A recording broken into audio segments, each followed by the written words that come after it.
Hello, and welcome to your weekly message from First Congregational Church, Milford, New Hampshire. I'm your pastor, Al Hoyt. There is a lot going on at the church right now. Today is Thursday, March 11th. We've got a lot going on. Our regular worship, virtual worship, link will be sent out to you on Sunday morning. Will be at 10 o'clock. At 11:30 will be coffee hour. And join us. Please join us for coffee hour. There's about 8 or 10 people that have been coming every week, and we've been having a great time. And every once in a while, someone else will pop in. And we have a lot of fun. We talk about all kinds of things.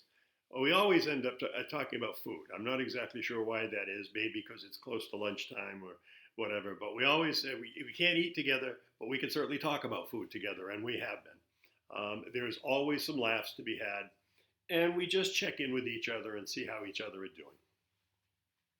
At 12:30, the missions committee will have a Zoom meeting.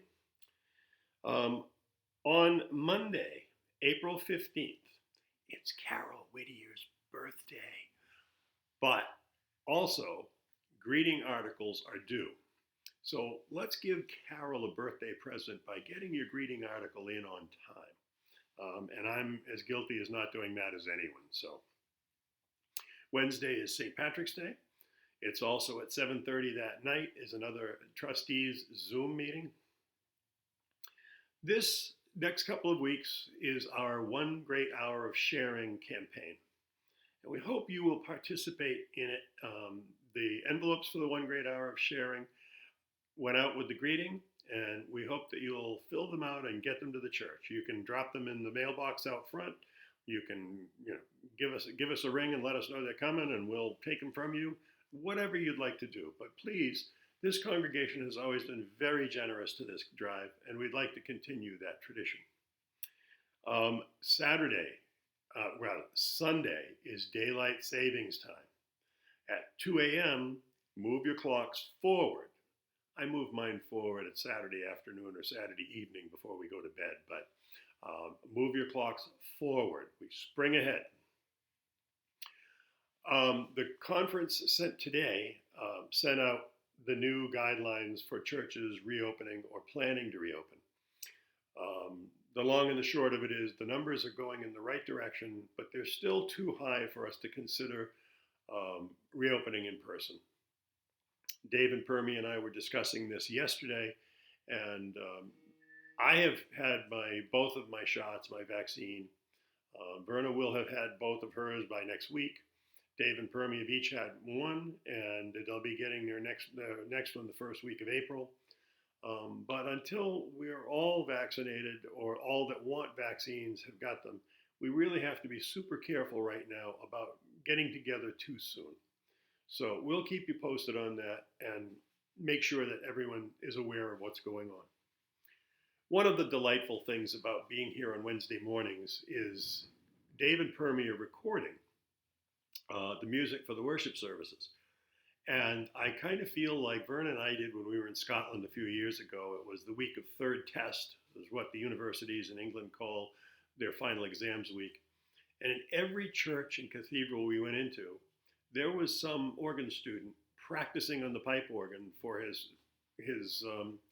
graduation recital. So it was like having personal concerts everywhere we went. It was delightful. And Wednesdays are kind of like that here, is listening to Dave and Permy play. It's a wonderful thing. And I love being here on Wednesdays and listening to them. And sometimes you don't appreciate just how very talented they are until you get a chance to just sit here and listen to them. And then after they were done rehearsing yesterday, we saw something that just made us all smile. There were two ladies who had parked their cars a space apart in the parking lot beside the church. And they had opened up the backs of their cars, and they had tea tables. Each one of them had their own tea table and their own chair. And on each one of the tea tables was a little bouquet of flowers, and they had their coffee. And they were about 10 feet apart.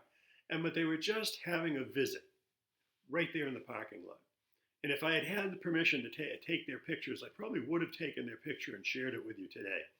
But I very strictly don't believe in taking people's pictures unless they know you're taking them. Don't we wish some other people felt that way? So, as I said, lots of things going on. The hymnals have been ordered. Um, you'll be getting a letter probably tomorrow or Saturday explaining all about the hymnals and what's going on with them. Suffice it to say, we found the Pilgrim hymnal is available again. It's being reprinted by the Pilgrim Press. It's the exact same edition that we have had for the last 40 years, but ours are in such tough shape we needed to replace them. And with the money that was donated to the church in Jim Heald's name, we found we had more than enough to replace all of our hymnals at once. By buying them all at once, we also got to save about $1,000 on the overall cost. So that was a really good opportunity for us. They should be here in time for us when we start to worship in person again. So that's an exciting thing to look forward to. In the letter you're going to get, it explains that these hymnals are dedicated to James Heald.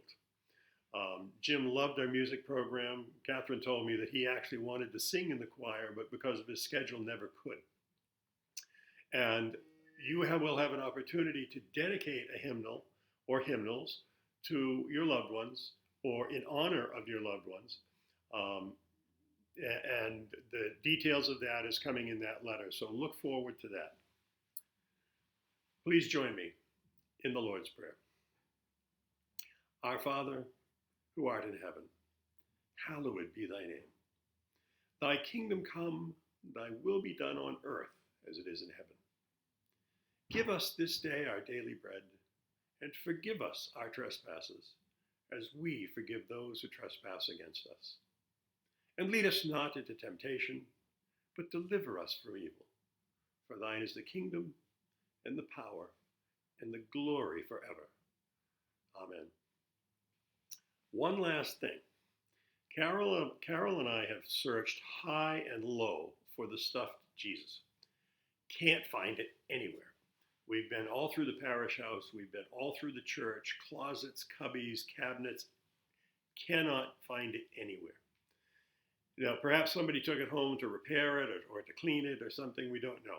But if you know the whereabouts of our Jesus doll, which we like to use on Palm Sunday, please give us a phone call. Let us know where you think it might be, and we'll go looking for it. But we've searched both buildings and have not been able to find it. On the week before Palm Sunday, the Thursday and Friday, you'll be able to come and pick up palms, just like you do your communion elements. And if you want a copy of the directions on how to fold your palm into a cross, we'll provide those as well. You can get that via email, or you can get a hard copy when you pick up your palms. So, like I said, a lot going on. Take some time to enjoy this glorious weather. This is hopeful weather. This shows you what's coming, and that's exciting. Take time to enjoy this weather. Take time to be good to each other. Take time to be good to yourselves. And until we meet again, God bless you.